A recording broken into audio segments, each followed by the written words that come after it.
Blog Talk Radio.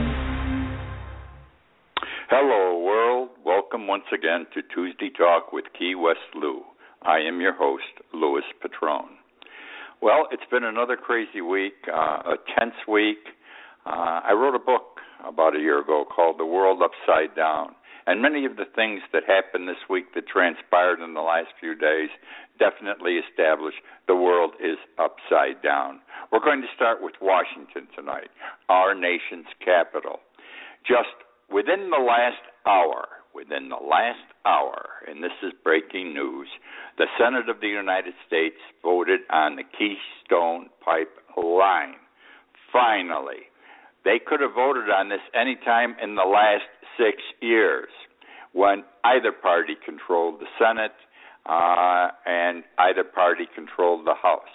No one wanted to vote on it. The president's been avoiding a vote. Democrat and Republican avoiding the issue.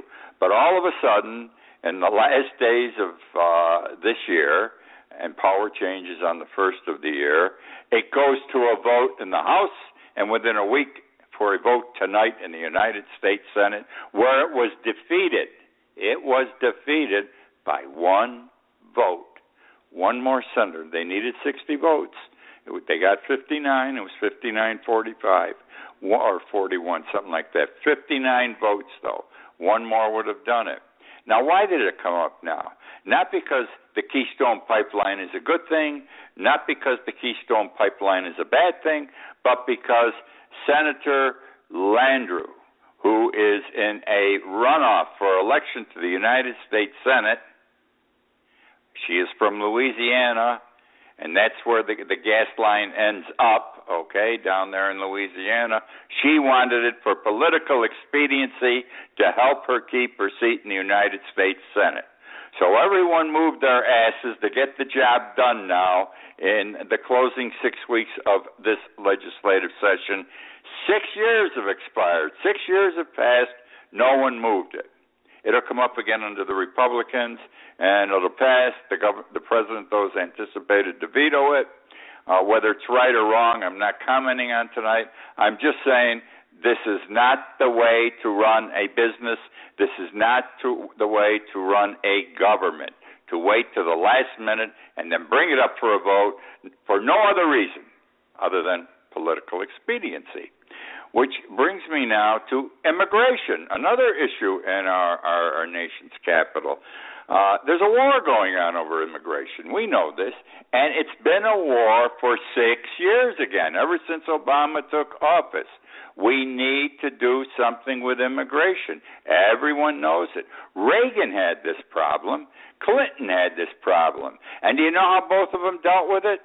They gave those that were here illegally amnesty, and they got rid of the problem. I don't know how we're going to get rid of the problem. We keep screwing around with it, but something's got to be done. Because now it's a question not so much of the amnesty from my perspective, but the issue becomes we're breaking up families. We're sending parents back home to Colombia, Ecuador, wherever, and we're leaving their 12 and 14-year-olds here to live with somebody else because the 12 and 14-year-olds are citizens. They were born there. Their parents weren't. And their parents and the children want the American way of life, so they're left here, the better way of life. This concerns me because besides all this, with this immigration issue, nobody's done anything. They've talked about it and talked about it and talked about it. Now, Clinton's got his own thoughts of what he wants. Not Clinton, excuse me. Obama has his own thoughts as to what he wants to do. All of a sudden, in the last couple of months, he's going to move by executive order. He could have moved by executive order any time in the last 6 years. He, too, is one that's waiting till the last minute. So what do we got out there? We got the possibility of the president with an executive order. We've got the Republicans threatening to shut down the government again. I doubt they'll do it. It would be the most stupid thing in the world. It didn't work the last 2 times they tried it. And that issue comes up December 11th. We've got the issue of suing the president. They're going to add this to a lawsuit against the president that they're perpetrating. And now they've come up with a new way of handling this problem today to get back at what the president wants to do. It's called rescission. I'm not even going to get into an explanation of rescission. All I'm saying is this issue's been sitting on the burner for 6 years. Now all of a sudden it's coming to a head in the last minutes of this session because Obama's bringing it to a head. And I say both of them have done wrong. Obama should have brought it up earlier because he feels strongly about it. Are you aware that Obama, under his administration, 1,000 immigrants a day are returned to their countries? We kick them out. We expel them because they're here illegally. That is more than any other president in modern history has thrown out of this country. Obama's thrown more people out than any other president. Interesting, isn't it? No one talks about these things. Now I want to talk about a governor that I think's got his head up his ass, and he's going to have trouble because of it. I'm talking about Missouri Governor Jay Nixon. Excuse me. Yesterday, I think he did something that's extremely stupid. You know, we have a problem in Ferguson. The grand jury's supposed to report this week or next week. They should have reported when this incident occurred back in, when was it, July or August. But they haven't. And they only needed 2 or 3 days. The public prosecutor there, I think, is playing politics.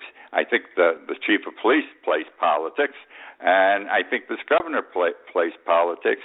He has not come out, this Governor Nixon, with one intelligent proclamation or comment any time he's been on TV. What did he say yesterday? Yesterday he said, I am declaring a state of emergency, not when the grand jury report comes out, but immediately today, because we want to be ready if something happens.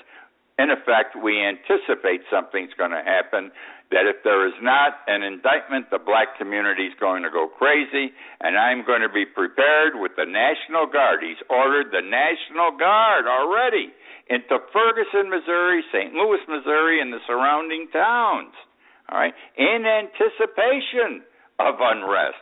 Well, you know there's going to be unrest if there is no indictment, all right? But he's sending the tanks in, the soldiers in, the guns, the machine guns, all kinds of warfare to be set up on community streets in Ferguson and St. Louis and so forth. Now, if you're a citizen, you live in Ferguson, let's say, and you see the soldiers coming in, there are a lot of them coming in, they're in uniform, they're carrying guns, they're setting up tanks at this corner, machine gun at that corner. This adds fuel to the fire before anything even happens. It agitates the citizens of that community who are primarily black because they think they've been put upon in this whole thing, and so do I. I think they have been put upon no matter what the grand jury does. But in any event, I believe the governor was wrong in doing this, terribly wrong, because I think he is adding fuel to the fire again. He's making the black community think that a fix is in, and he knows what's going to happen with that grand jury indictment. It's going to be a no bill, and he's going to be ready to take down the black community before they get a chance to even get aggravated and break their first store window. Well, it isn't going to work because these people, if it happens, are going to protest, and there's going to be damage. And I hate to say justifiably so. I hate to see fighting in the streets like this. This is not the America I know. This is not the America I grew up in, though it did happen occasionally in my lifetime. I think of Kent State and a few other places. It's wrong, and he's adding fuel to the fire. He commented that the FBI thought something should be done. He's trying to place the blame on them. I don't hear the FBI saying anything. And the other thing that's really strange here, he also announced that the St. Louis Sheriff's Department, the County Sheriff's Department, the St. Louis Police Department, in conjunction with the National Guard, would be controlling the streets of Ferguson with regard to anything that happens. The Ferguson Police Department is not going to be involved. They're staying home. No more the Ferguson cops on the street. They're going to have the neighboring police forces out there, so no one can blame Ferguson for being bigoted or anything else. which now brings me to another issue involving Ferguson.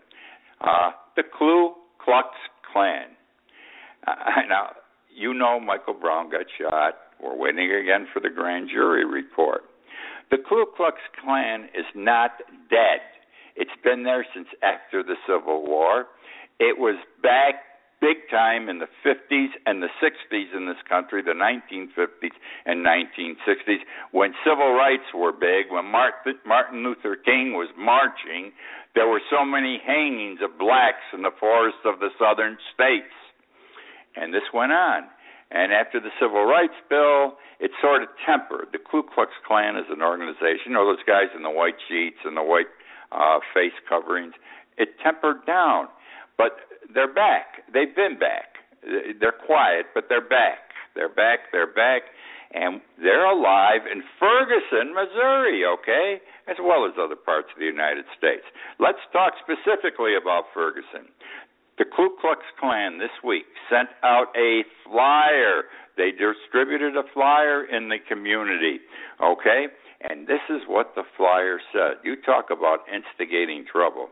It promised to use, and I quote, lethal force against people protesting the murder of Michael Brown.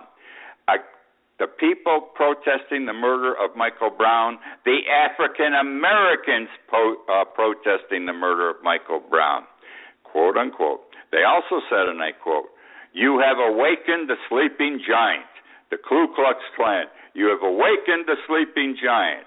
They also said, and I quote, "The good people of St. Louis County will not tolerate your threats of violence against our police officers, their families, and our communities."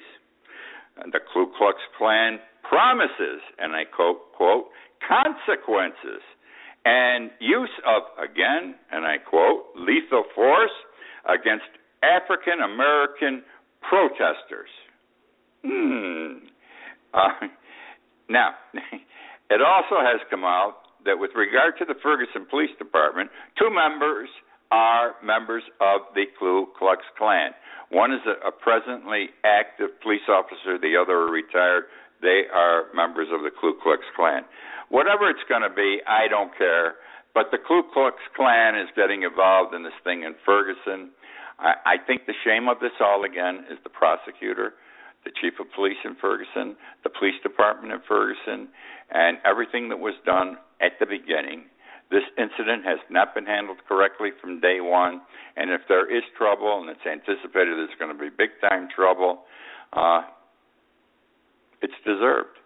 And what comes from it, I don't know, because good generally doesn't come from violence, but there are occasions when it does. Think of the black protests in the United States in the 1960s.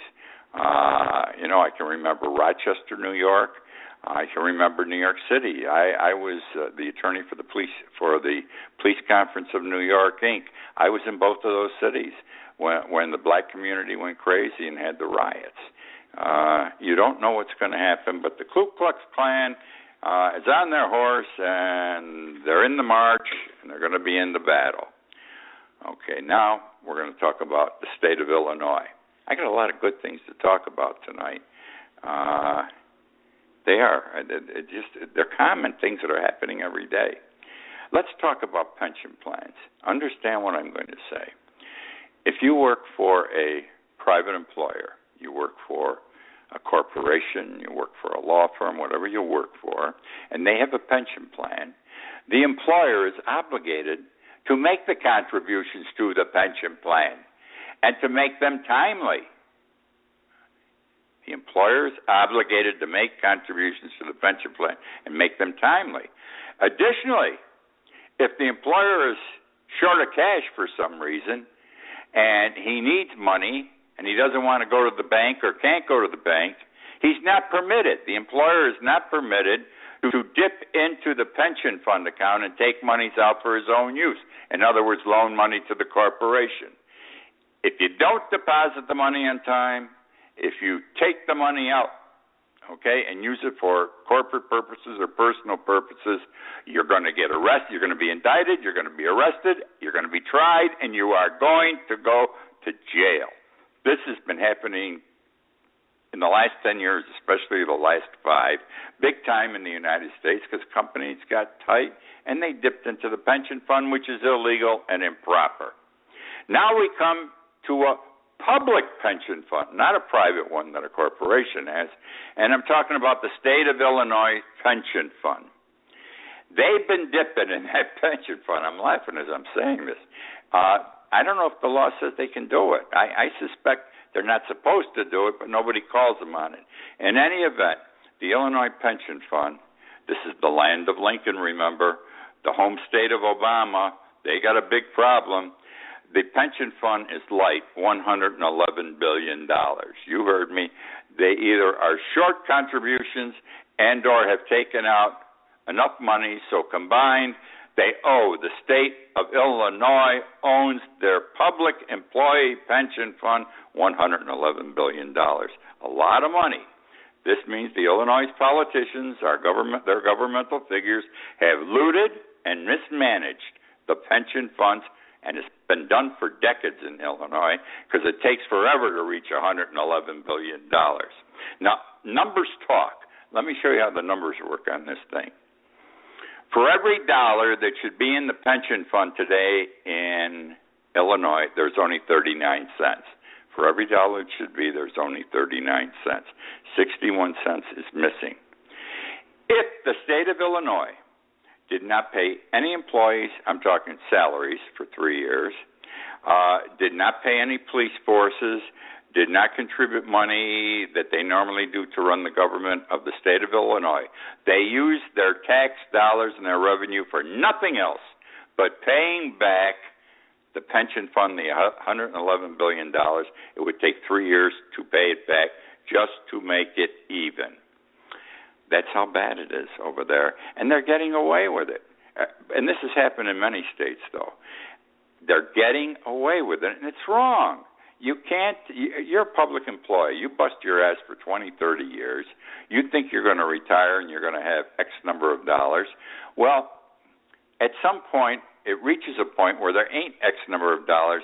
If too many people decide to retire at one time, the state of Illinois can't meet its pension obligation. And then what happens to these people that work their asses off their whole life expecting to retire on this pension? And that's what's happening in Illinois. Now, I want to talk about our president for a moment, President Obama, who I voted for twice, who I love, but I think he's turned into a major screw-up. I think he probably was, and I didn't see it. I am not pleased with how he's conducting the affairs of our government in the last 2 years especially. I'm going to talk about immigration again and Obama. He has changed his tune, which is okay. Politicians will say one thing now, and 10 years later they say something diametrically opposed. That's being a politician. And even people, ordinary people in life will think one way, and several years later they have a change of heart. They've learned something that makes them change their mind. Here is what Obama has done with regard to immigration. And I just want to share with you how he stood when he stood. You recall he wrote a book, The Audacity of Hope. I read it. Many of you have. It was a bestseller. It was published in 2006, 2 years before he was elected president. In that book, he said that illegal immigrants hurt the wages of blue-collar Americans. That's right, because when they come in here, they work for cheaper dollars, which means that someone who should be getting a better hourly wage and would normally get it if these cheapies weren't here, the illegal immigrants, is not going to have a job. And he said, again, illegal immigrants hurt the wages of blue-collar Americans. Not today. He's changed his mind. And everyone has a right to change their mind. I think politicians do it for political expediency. They say they've grown, they've matured, they thought about the problem. Anyhow, today he's saying he's seen the light and he thinks something has to be done with the immigration issue, and we've got to help these people who are here illegally and not just throw them out. And no one in the press asks him, why did you say it this way then, and you've changed your mind now? Let him at least have the opportunity to say, I've grown and matured mentally on the issue. but he's turned around completely. Now he likes illegal immigrants. He wants them here. Sure, because the Latinos are a big voting bloc, and in the next presidential election, they're going to be a fantastic voting bloc in this country. So that's what's going on there. And now we're going to talk about genetically modified organisms. Oh, my God. You are not going to believe what I am going to share with you now. The United States Department of Agriculture. Let me start this way. I believe that many civil servants working for the government and state agencies, the bureaucrats, the middle management people, they favor corporate America. They favor those big companies they have to deal with. Look at the banks. The regulators weren't paying attention to the banks, or this recession we've been going through would never have occurred. And they do this because they know someday they're going to retire from the state. They want that big job that's going to pay them six-figure money when they get out. So what do? They take care of corporate America while they are in a bureaucrat working for the state, so they get that big paycheck later on. Now, here's what's happening. The Department of Agriculture, the United States Department of Agriculture, recently said, we approve genetically modified potatoes for planting in the United States. In other words, genetically modified seeds, specifically to raise potatoes, will be permitted to be grown in the United States. They can be planted on U.S. soil. And why can this be done? It can be done for three reasons. One, the Department of Agriculture says they will brown slower. Let me tell you something. The next time you go to the supermarket, I want you to buy a potato. I want you to put it in your refrigerator. I want you to leave it in your refrigerator for 6 months. Don't touch it. When you take that potato out, it will not be any browner. It will not be any softer. It will not be bruised, because the second reason is they say it will. Not only will they brown slower, they'll bruise less easily. It'll be firm. And when you cook it and eat it, you will never know that potato's been sitting for 6 months, okay, in the refrigerator. And I'm going to tell you something else. I think in some fashion we're already getting genetically modified potatoes in this country. They're not grown here, though. You know, like companies like Monsanto, they got farms all over the world, and they've got factories all over the world. I believe we have to be importing potatoes because these potatoes last too long. It's impossible. I read somewhere recently that the potatoes you and I buy in the supermarket are already a year old before we buy them. That's how good this stuff is in these seeds. They look brand new. Okay, and the third reason they're saying the Department of Agriculture, they're doing this, because the potatoes will contain less carcinogens when fried at high temperatures. They were thinking probably McDonald's, Wendy's, they take the French fries, they cook them in that hot oil. We all know when you cook on a high flame, they tell us to watch out on our cookout grills with our steaks. You burn them, you get carcinogens from the flame and the burning process. They say, well, there'll be less carcinogens, which now brings something to light that I find amusing. McDonald's announced this week that they're not going to use GMO potatoes. You have to compliment McDonald's for taking this stand. And they use a lot of potatoes. They use 3.4 billion pounds of potatoes a year. You heard me, 3.4 billion pounds of potatoes a year. For whatever reason, they're not going to use them, probably because it's not a popular thing to use something that's genetically modified. And I find this amusing, too. I compliment McDonald's, but I got to knock them. They got all this other crap in what they're serving us and selling us. For example, I talked about this several months ago on this show. 30% of what you eat in a McDonald's hamburger is wood. When the price of beef started going up about a year ago, McDonald's could not charge more for their hamburger because people wouldn't buy them. So what they did was, to make the hamburger still look as big as it was, they only used 70% of the meat they used to use when the price was reasonable, and they add to that 30% wood. It's called cellulose. And it's okay, I guess, for you and me to eat it because the United States Department of Agriculture says so. But we're eating 30% wood in our meat if you eat hamburgers from McDonald's. This isn't Monsanto that's doing this, by the way, with the potatoes. It's a company called Simplot. That's one of the big genetically modified seed companies also, Simplot. The real culprit here, I can't blame Monsanto anymore. I can't blame Simplot. It's the United States government because we permit these things to happen. You should take the time someday on the Internet to look up Monsanto's law and see what the laws are in the United States that favor Monsanto and everything they're doing. You would be shocked.